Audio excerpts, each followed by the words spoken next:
তো গাইস আজকের ভিডিওটা যে ঝাঁপ মারা ভিডিও অনেকে কমেন্ট করে বলছেন ভাই একটা ঝাঁপ মারা ভিডিও দেখেন। তো আশা করি আজকের ভিডিওটা শুধু তাদের জন্য, অনেকেই নতুন স্কেটিং কিনে লাফ মারতে পারে না। তো সর্বপ্রথম তোমরা আমার এই ভিডিওটা দেখবা। তো শুরু করা যাক, চলো। তো সর্বপ্রথম তোমরা মাটিতে বা কোনো ঘাসে কি রোডের পাশে এরকম ঘাসে চলে যাবা। ঘাসে যাওয়ার পর তোমরা এরকম আমার মতন এমনি ঝাঁপ মারবা, প্র্যাকটিস করবা বারবার, এরকম ঝাঁপ মারবা, প্র্যাকটিস করবা বারবার।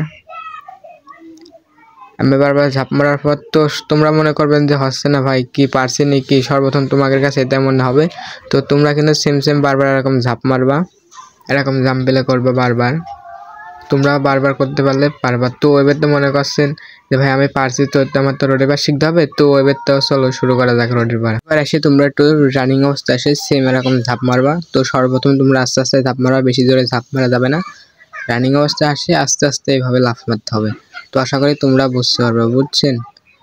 তো তারপর তোমরা এরকম আস্তে আস্তে 2 দিন কি 3 দিন এরকম করে শিখবা। তো সর্বপ্রথম তোমাদের কাছে মনে হবে খুব কঠিন, কিন্তু আশা করি খুব কঠিন হবে না। তো তোমরা ভিডিওটা পুরোপুরি দেখবা, তো দেখলে বুঝতে পারবে। তো আজকের ভিডিওটা হলো যে এই পর্যন্তই।